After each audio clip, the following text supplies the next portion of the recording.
So if you're wondering what happens if your Evan Roods goes down and you're 35 miles off the coast,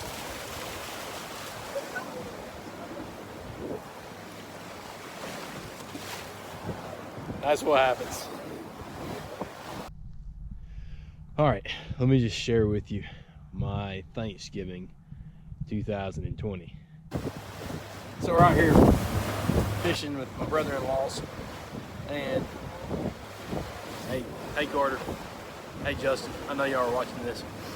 Like everything else in 2020, it was interesting to say the least. So yeah, it started out kind of like any other. We packed the car, loaded the kids up, me and my wife hit the road, headed down 40 going towards the coast, which is where my in-laws live. So we're on 40 about 2.5 hours, 3 hours into the trip, and some dude up 8 or 10 car lengths ahead decides that traffic's going too slow for him in the right hand lane, so he's going to cut everybody off so that he can go a little bit faster. Well, that causes everybody in the left lane to have to stop. So I got stopped by the grace of God, and I watched out of my peripheral as a car come around me between the median, and milliseconds later, I hear screech and we get smashed and crammed into the car in front of us. So our Nissan Rogue gets damaged from the front and the back. The guy in front of me has some damage on the front, and the young lady in the back has some damage in the front. Thankfully, everybody was okay. We drove away. No big issues. Car's probably totaled. I've got some pictures for it. I'll probably put them there.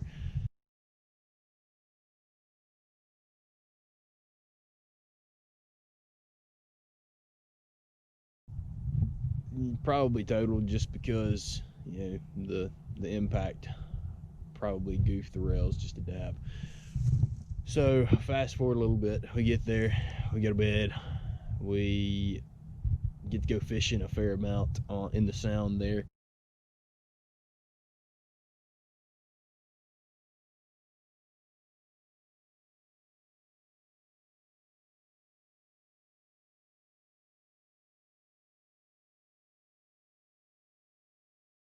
In my father-in-law's boat, and we catch a fair number of trout. Like,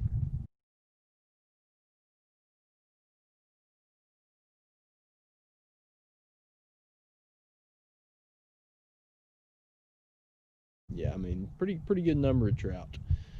So we eat some fish, we have a good time, we get prepared to come back on Sunday, and my brother-in-law has just bought a new boat.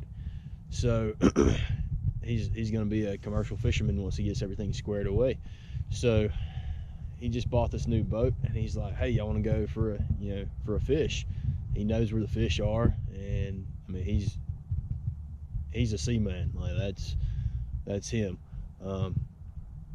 So we're like, heck yeah, dude, let's roll. So we get up like 5 o'clock, head down to the docks, throw the boat in, and we're at our spot in like an hour and a half.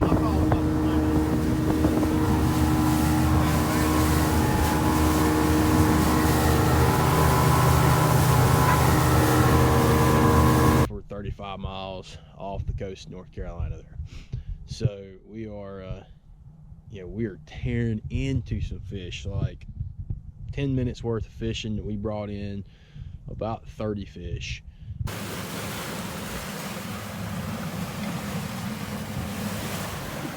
My brother-in-law, who I won't name because he'll probably be on Wicked Tuna one of these days, and I don't want him to have any bad publicity, but he went to start that engine up, and it said wah wah wow, done, man.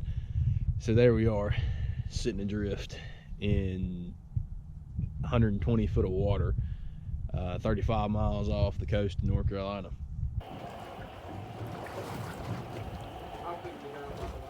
Yeah, by the way, I don't know, there's no cell service 35 miles out. So I'm not entirely sure what Philip's doing sitting there playing on his cell phone. But I'll tell you this, that boy was catching fish while we were just sitting around waiting.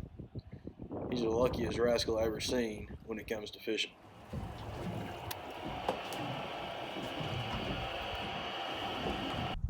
So we're sitting there, and we're all fairly handy, and so my other brother-in-law, he goes and tears into the fuel lines because it's just not getting fuel. Like that's what it seemed to be.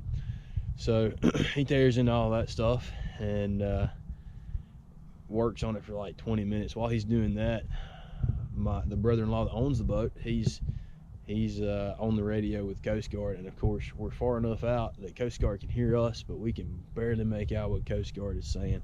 So we sit out there and goof around with that for probably an hour and a half, 2 hours. Of course, time was kind of irrelevant at that point. It just kind of was what it was. You're just working on a solution. It doesn't matter whether the solution comes in 5 or 10 minutes or an hour and a half. So we finally I'm looking at the horizon, just scanning, and I see a speck out there, and I'm like, hey, that's there's a boat out there, man. And my brother-in-law looks out, and him, knowing a lot more about the sea than I do, he was like, oh, that's a ship. He was like, dang it, of course I've seen all the videos, and you have too, where the cargo ships run over the fishing boat.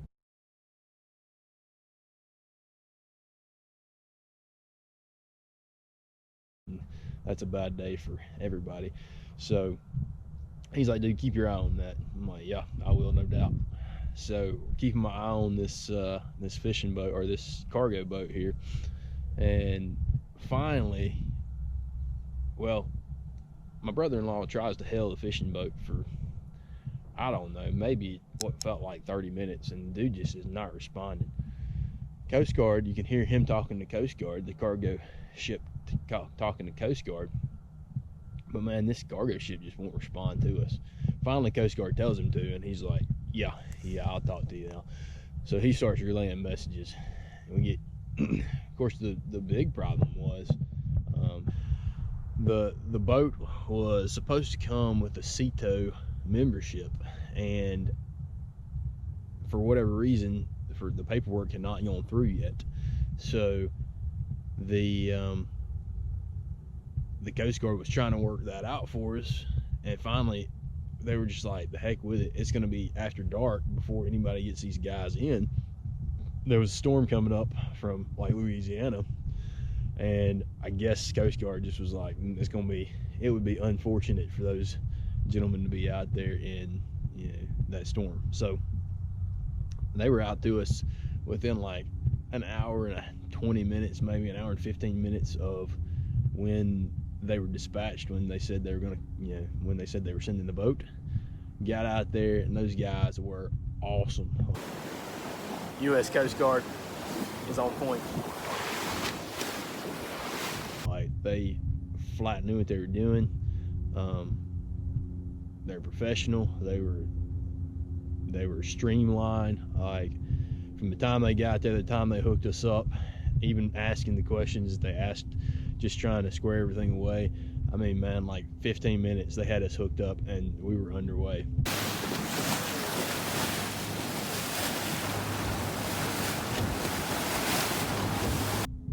It was good stuff. Of course, the boat ride back, it took us, I think I told you, it took us like an hour and a half to get there. It took us 6 hours to get back into port, into the boat dock there. So they got us in there. They gave us a little nudge to get up into the boat ramp, and then we had to use the anchor and throw the anchor out and pull it in, and throw the anchor out and pull it in to get us the rest of the way in. Quite an experience. Quite an experience. I don't think that I would want to do that particular experience again. Definitely would love to go back out and tear into those fish like we were doing. That I've never had fishing like that before in my life. But yeah, definitely don't want to have engine problems out at sea anymore. good stuff. Good stuff. Good times with my family. It was yeah, it was the 2020 Thanksgiving. Yep, this is what we were trying to do all day. Keep it dusty.